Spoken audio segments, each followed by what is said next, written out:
Bismillahirrahmanirrahim. Alhamdulillahirabbil alamin. Bismillah tasyari. Wal 'aqibatu lil muttaqin wa la udwana illa 'alal zalimin.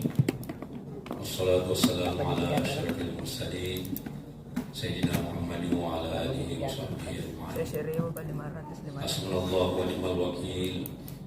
Ni'mal maula wa ni'mal nasir. Wa la hawla wa la quwwata illa billahil 'aliyyil 'azim. Subhanaka la ilma lana illa ma 'allamtana innaka antal alimul hakim. Qala Allah ta'ala fil Qur'anil Karim wa huwa asdaqul qa'ilin. A'udzu billahi minasy syaithanir rajim. Wa dzakir fa inna dzikra tanfa'ul mu'minin. Shadaqallahul 'azim. Bapak Ibu sekalian, jamaah salat Isya dan salat tarawih rahimakumullah. Alhamdulillah wa syukurillah, kembali kita panjatkan kehadirat Allah Subhanahu wa taala malam ke-13 Ramadan malam ini. Alhamdulillah kita dapat hadir untuk melaksanakan berbagai ibadah dengan harapan semoga ibadah-ibadah sebelumnya termasuk juga malam hari ini semuanya itu dapat diterima di sisi Allah Subhanahu wa taala. Amin ya rabbal alamin. Selanjutnya mari kita mengucapkan salawat kepada Nabi besar kita Muhammad sallallahu alaihi wasallam. Allahumma shalli ala sayyidina Muhammad. Bapak Ibu sekalian yang saya muliakan, adapun tazkirah yang sampaikan pada kesempatan malam hari ini sesuai dengan tema yang telah disampaikan oleh protokol, yaitu mengenai hablum minallah, hablum minan nas. Untuk membicarakan hal ini, saya mengutip sebuah firman Allah Subhanahu wa taala yang berbunyi, "Duribat alaihimul dhillatu aynama thuqifu illa bihablin minallah wa hablin minan nas." Ila akhir ayat. Sadaqallahul azim. Artinya mereka diliputi atau ditimpa kehinaan, kecuali jika mereka itu bihablin minallah wa hablin minan nas, ya, berpegang teguh kepada tali agama Allah dan tali persaudaraan sesama manusia. Di ayat lain ini juga disebutkan, wa'tasimu bihablillahi jami'an wa la tafarraqu. Berpegang teguhlah kepada agama Allah, wa la tafarraqu, dan jangan kamu bercerai-berai. Dalam arti kata, ya, harus kamu menjalin hubungan yang baik dengan sesama manusia, sehingga tidak sampai terkotak-kotak, terpisah-pisah atau bercerai-berai. Kata hablum minallah, hablum minan nas ini, ya tentu kita sudah sering mendengarkannya. Apa yang dimaksud hablum minallah, apa juga yang dimaksud dengan hablum minan nas. Yang sering kita pahami yaitu menjaga hubungan yang baik, ya, dengan Allah Subhanahu wa taala, juga hubungan baik kepada sesama manusia. Namun perlu saya sampaikan bahwa kata hablum itu, ya, adalah lafaz bahasa Arab yang artinya tali. Ya. Nah, biasa juga dikatakan kabel, habal. Ya. Jadi kata kabel itu pada bahasa Arab itu habal. Ya, kabel. Ya, tali itu tentu kita semua pahami fungsinya. Ya. Nah, tali itu yang memanjang, menghubungkan, ya, nah, dari suatu tempat ke tempat yang lain, ya, ataukah tali itu fungsinya adalah untuk mengikat. Nah, jadi hablum minallah ini, ya, menjalin hubungan, ya, vertikal dengan Allah Subhanahu wa taala, langsung kepada Allah Subhanahu wa taala. Sedangkan hablum minan nas itu hubungan horizontal, ya, sesama kita manusia. Nah, jadi hablum minallah ini memang wajib bagi setiap orang ya, untuk melakukannya, menjalin. Kenapa harus menjalin hubungan antara kedua yang sudah disebutkan ini tadi? Nah, itu ayat Al-Quran tadi menyebutkan bahwa mereka itu diliputi atau ditimpa kehinaan. Ya, kecuali dua hal ini. Kalau kita menarik membalik kalimat ini yang disebut dengan mafhum muhalafahnya, bahwa manusia itu menjadi mulia karena dua faktor ini, dua hal ini. Ya, siapa yang tidak mau menjadi mulia? Mulia di mata Allah, mulia di mata manusia. Nah, kalau kita menghendaki atau menginginkan hidup kita ini menjadi mulia, nah, maka mari kita ya menghubungkan hablum minallah ini ya dengan Allah Subhanahu wa taala. Begitu juga hablum minan nas kita. Lalu kemudian bagaimana caranya untuk ya menghubungkan ya antara kita ini dengan Allah, ya hubungan kita terjalin dengan baik, hubungan kita dengan Allah Subhanahu wa taala, begitu juga dengan sesama manusia. Nah, Allah Subhanahu wa taala telah ya memberikan ya kaifiat-kaifiat, ya tentu saja melalui dengan syariat, ya perintah untuk melaksanakan ya syariat agama, ya termasuk misalnya melaksanakan sholat, melaksanakan puasa, ya zakat dan ibadah-ibadah lainnya. Nah, dan semua ibadah yang diwajibkan kepada kita untuk dikerjakan, ya, sesungguhnya itu terdapat ya kedua faktor, kedua hal ini, yaitu hubungan kita kepada Allah Subhanahu wa taala juga kepada sesama manusia. Katakanlah misalnya sholat, ya sholat ini Pak, ya biasa juga diartikan bahwa sholat itu disitulah ini suatu media, ya, suatu alat, ya, yaitu terjadinya silatun bainal abdi wal abid. Bahwa sholat itu adalah ucapan-ucapan. Ya, jadi kalau orang sholat tidak ada yang dibaca mulai dari awal sampai akhir, bukan namanya sholat itu Pak. Ada ucapan-ucapan, ada kalimat-kalimat. Begitu juga ya gerakan-gerakan, perbuatan-perbuatan, berdiri, ruku, sujud, duduk dan lain sebagainya. Ya sampai akhir. Wa muhtatamatun bitaslim, dan diakhiri berisalam. Nah, dengan beberapa ketentuan-ketentuan, ya. Ada aturan mainnya, ya sebagaimana yang biasa kita pelajari. Nah, maka jangan lupa dari ya kita selalu ya belajar demi belajar.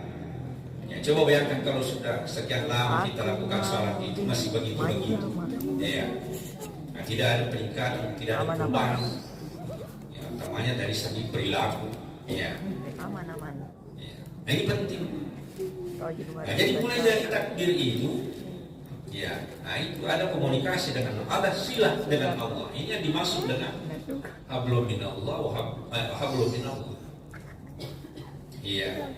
Ruku juga membaca Subhana rabbiyal azim, itu masuk engkau ya Allah. Ada silah, ada komunikasi dengan Allah Subhanahu wa taala, nyambung itu. Nah, begitu juga ketika kita sujud, begitu dia Subhana rabbiyal a'la, suci engkau yang maha tinggi. Nah itu, jadi kita mengagungkan Allah Subhanahu wa taala. Kita selalu berkomunikasi dengan Allah Subhanahu wa taala. Nah, demikian juga pada gerakan-gerakan, misalnya kita berdiri, kita duduk, ya. Nah, kita ini satu saf, ya, dan saf-saf berikutnya tidak membedakan apakah ia ya orang kaya atau orang miskin, apa ya pejabat atau rakyat jelata yang biasa, sama kedudukannya di mata Allah Subhanahu wa taala. Ini memberi isyarat bahwa manusia itu sama di mata Allah Subhanahu wa taala. Ya, hanya yang membedakan itu adalah takwanya. Kering. Nah, itu Allah Subhanahu wa taala. Nah, begitu juga ya ketika kita misalnya memberi salam, Putih kuda. Assalamualaikum. Nah, Ya, warahmatullah. Ya, hanya sampai warahmatullah, Pak. Nah, ada juga warahmatullah wabarakatuh, tapi bagusnya sampai warahmatullah. Ya, begitu hadis yang sahih ya. Ya. Apa makna daripada memberi salam ini? Ya, assalamualaikum. Ya, semoga kau selamat atau keselamatan untuk kamu sekalian. Nah, siapa yang ditujukan itu? Adalah saudara-saudara kita yang ada berjamaah pada saat itu. Nah, maka dari itu usahakan Pak, selalu kita berjamaah, jangan hanya salam seorang diri. Ya, karena kalau kita misalnya satu orang, assalamualaikum, siapa yang kita beri salam? Ya, paling malaikat ya, bukan berarti tidak sah salatnya. Tapi alangkah ya indahnya atau idealnya kalau kita berjamaah, ya assalamualaikum, assalamualaikum. Apa makna daripada salam? Jadi kita mendoakan saudara-saudara kita supaya selamat. Ya, bukankah itu menjalin hubungan yang baik dengan aman-aman. saudara-saudara kita?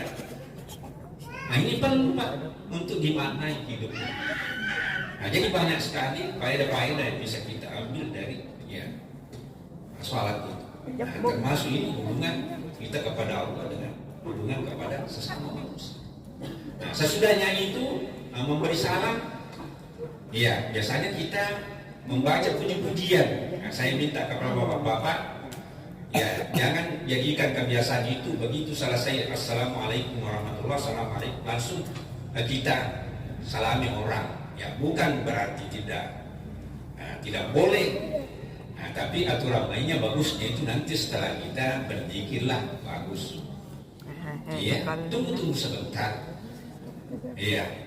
Nah, ini juga ketika kita berjamaah sesama saudara-saudara kita di masjid, ya ini juga menjadi hubungan yang begitu bagus di antara kita. Ya, bukankah kita misalnya berjabat bersalaman dengan saudara-saudara kita itu, ya menghilangkan semua rasa dengki, rasa ya sifat-sifat yang buruk itu. Ya, Nabi kita Muhammad SAW dalam sabdanya beliau mengatakan, ya tasafahu yadhab ankumul willu. Ya, tasafahu, ya berjabat tanganlah kalian. Ya. Nah, yadhabu ankumul willu, agar supaya rasa dendam, rasa dengki, ya rasa dan semua sifat-sifat yang buruk itu akan lenyap, akan hilang itu Pak. Ya mungkin ada di antara saudara-saudara kita yang biasa tidak mengizinkan untuk berjabat tangan, tidak ada larangan itu. Nabi sendiri mengatakan tasafahu ya yadhab ankumul willu, ya supaya. Jadi kalau ada selama ini saudara-saudara kita ada keles, ya bagusnya ada yang tenahi itu Pak, ada yang memeja itu. Ya, panggil sama-sama ke masjid. Nanti setelah itu baru ya jawatan hilang itu. Ya, rasa bil itu, rasa kebencian, rasa dendam, rasa ya sakit hati itu di dalam itu. Nah, jadi inilah. Nah, jadi semua ibadah Pak itu ya mengandung dua unsur ini. Ya, baik hablum minallahnya maupun hablum minan nas. Ya. Begitu juga misalnya di dalam zakat atau sedekah. Ya. Nah, di situ kan sudah jelas bahwa ketika seseorang itu mengeluarkan zakatnya, ya atau memberi sedekah itu, ya kan itu sudah ada namanya silah. Ya, hubungannya kepada Allah karena kita mengeluarkan itu dengan niat.